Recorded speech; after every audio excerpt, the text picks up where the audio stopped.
I'd like to make an announcement here. We made an announcement to our team today to get a fourth captain on a selection, and we have named Solomon McGinty. Will be added into our captain there. We had Tanner Hartman, Stephon Mosher, and Dexter Robbins were our three captains, and we were kind of going back and forth. We needed more time if we were going to go for a fourth one, and we felt like the time is right now after our evaluation of where our team is and who was the right person to do it, and he's just been a great example of demonstrating how to be responsible both on and off the football field, and has a lot of energy and does a lot of good things there. So it's really a great accomplishment by him, only being here for the spring and then now being here in the summer and being a junior as far as us coaches and the players have been able to award him that. So I congratulate him. So those will be our four captains, and we're looking forward to a great year. What did you get out of practice today and here so far this week as far as the evaluations go? What other determinations have you made? Well, I think we've made some determinations as really, for the most part, who is going to be redshirting. It's not 100% at this point in time. There's still going to be some evaluation, but there's some that we really know that they're not going to be playing this year. We have let those guys know, the freshmen, as far as what their role going to be this year. Again, things can change with injuries and all those kind of things. So we did that, and then we kind of solidified some things as far as trying to get the top people in our special teams, cut down those rotation. We kind of were 3 or 4 deep, looking at a whole lot of people. And so we just kind of cut that down as far as some reps and being more specific in the special teams.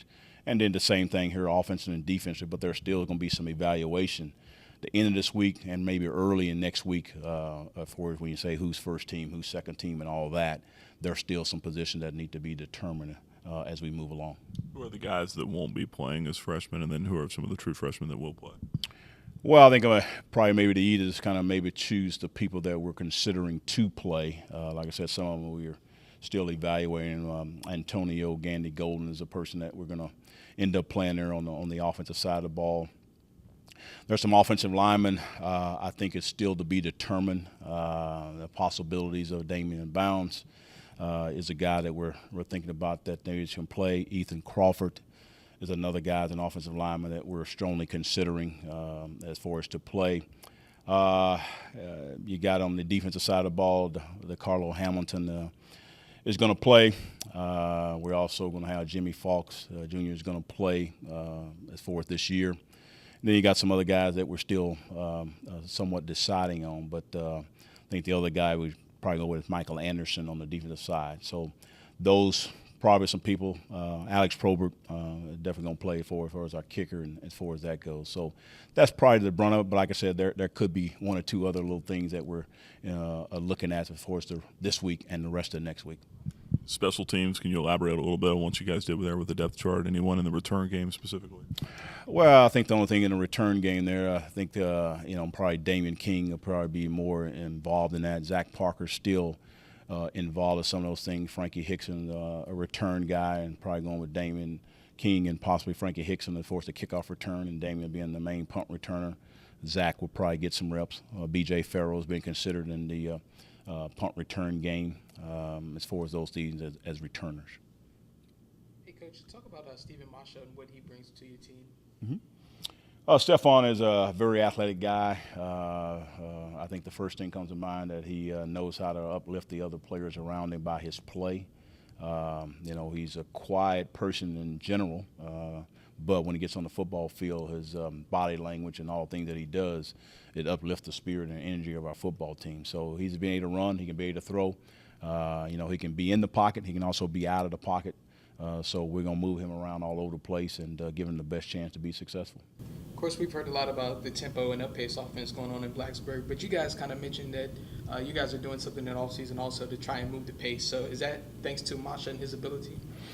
Yeah, I think we talked about, what's his best skill set and what type of offense that may be best to exemplify that. And we decided in the past we've always been a huddle team, and so we're not going to be a huddle team as we move forward, and think that best benefits him. We are going to play some up-tempo. It's going to be a variety of tempos as far as how we're going to go about it. It may not just be always a fast thing that's going on. So we got a mixture of that, and I think that's the best offense to suit his skill. You mentioned Tanner Hartman before is already being named one of your captains.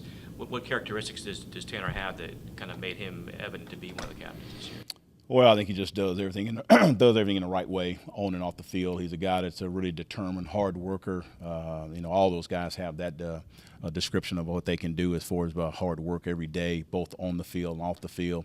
And being able to have people listen to when they talk. All four of those guys have that criteria in them, that characteristic trait. And so it's just great to see Tanner. And he's been a football player that's played a lot of football. He's been a guy who's played here every year for 2 years, and now he's going into his junior year, and I think his best ball is ahead of him. You mentioned some of the true freshmen that will play. Has a decision been made on backup quarterback, and which one will redshirt and which one will play? We have decided here, I guess really in Rudd Yerrick, going to redshirt, and Steve Calvert will be available and ready to go and play and all that. So we have made that determination and have let those guys know that. You had 5 captains after spring, 2 sophomores, Wells and Peters. Was that just a decision over the offseason to let them have another year of season before they entered a leadership role? Yeah, just some things came up that we saw where they maybe were not quite ready for it, and so we just kind of made that determination at that time and discussed that with them over it, and they both. In both cases, in a sense, they kind of came to us a little bit about it too, in both ways. And so, again, sometimes you have those things occur, made the adjustments, kind of like in a football game. Sometimes you have to make an adjustment, and we made an adjustment and reevaluated some things, and so now we're definitely solidified in our captains. How has Lucas Holder done in that transition from being center to now being one of your guards? Well, Lucas is he could play all 5 positions, so I think that's a great thing that he has. We feel good about him. If somebody goes down or wherever, we could really move him in every spot, and so that's a great thing for him to have. Very, very intelligent young man, and he's almost getting ready to finish his master's degree, and so he's a very intelligent both on the field and off the field, and so he is a very, very good football player for us and an outstanding person. Along those lines, do you feel good about the depth in your offensive line? Well, I think we're still searching the exact, and I don't think it's ever going to always be exact because we are able to move some people around and playing multiple positions. That's how we have been in our scheme of things as far as how Coach Wagner and how we've been talked about how we want our linemen to hopefully can play all positions. Not everybody can't do that, but we usually have them playing 1 or 2 different positions. So to say that we're going to be having 2 deep as far as being ready to play and put them in the game, we may not be quite to the extent which is probably most of the teams across the country. You got to have a 2 deep, but really to say the guy that you feel good about going in and playing at this time. Again, we're already talking about a couple of freshmen that we're saying that may be even playing, and they're definitely going to be in the 2 deep at this time, and we're still working through that. So it's still unsettled, but we'll definitely have 5 guys ready to play as far as when the game starts, no doubt about that. Was Tanner's experience the reason you guys decided after being right tackle previously that now is the time for him to move over to left tackle this year? A combination of that as far as his talent and skills. We normally like to have supposedly our best lineman to play left tackle versus right tackle. And so that's kind of part of the reason why we do it. He could do either one. But we felt like that was the best for our football team, that some of the other guys that we were looking at, they're better suited to play the right side versus the left side. School starting, a little later this year in practice or fall camp. Does it feel like the game weeks here a little quicker, and how has that kind of affected the way that you've gone about with the schedule and the plan for fall camp? It really hasn't had us to adjust a whole lot. The only difference is really the game week is really the first week of school versus I think the other years that I've been here, we basically have had 1 week been in school, and then the second week was when we had our game week. So it's going to be a lot of distractions. We talk about that when you got your first time going to class, and sometimes they drop a class or doing all those things. So we just got to make sure we keep our focus on what's in hand once they get here. I've been in other institutions where I've been exposed to it as far as the first week of school is the first week of a football game. So I have experience through that and all that. But we'll be ready to play, and we'll work through it.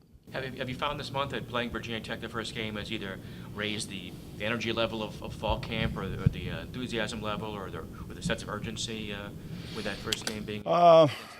Really just about every year I've been here, we've played an FBS team. So our guys are always, it does keep your focus a lot better when you for sure playing a big-time school in FBS and all that. So that also helps. And, the excitement of with our fans here playing in the state of Virginia, that's an added little deal. So we haven't done anything any extra because we play in Virginia Tech. We've always been preparing for a team each and every week. And obviously doing I think really in the springtime, that really helps you in the summer when you're playing an FBS team. Your team is usually better to focus on in the summer.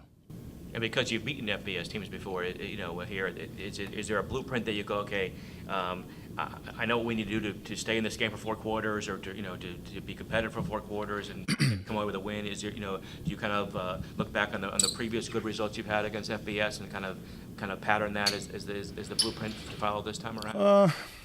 Really, as far as myself, I don't really do anything different. Where we're playing an FBS or an FCS team, our preparation is pretty much the same. We really try to get the scheme and all those things done. Like I said, the only thing that really helps is in the summer when you're playing an FBS team. It automatically keeps our guys focused in the summer and doing a better job of it. But as far as coaches' preparation, there really is not going to be much difference. And I like to see it. And when I'm coaching the first ball game until we're coaching our last ball game, they have seen the same preparation. Every game is very, very important to us, and every game is very, very vital. And we do our best to try to win every single game.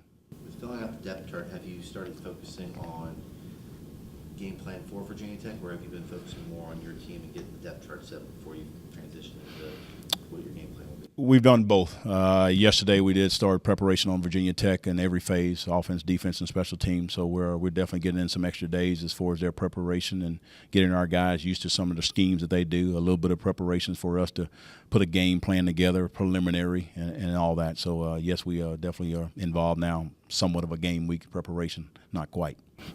Any difference this year with Thomas Kennedy at fullback in terms of how often you use the fullback this year, or how often he gets a carry or two? Yeah, we're going to use him. He's a vital part of our offense. We're going to use him in multiple ways. He'll may get a carry or two here. He's not going to be the main ball carrier as far as that goes, but he'll be involved in a lot of great ways and use him in multiple positions and different things of that nature. So he's a very, very vital part of our offense, very, very vital part of our football team, and he'll see the field in a lot of different ways. Who's been the biggest surprise in fall camp for you individually? The biggest surprise? I don't know. I hadn't even thought about that, to be honest with you there. So give me another time and ask me that question. I'll be ready for you. I don't want to. Most impressive standout then? Most impressive standout? Same thing, though. I'm just changing the words. So, I got y'all. That's what I do as a reporter, I understand that. I'll have ready the next time we chat, all right? I promise you.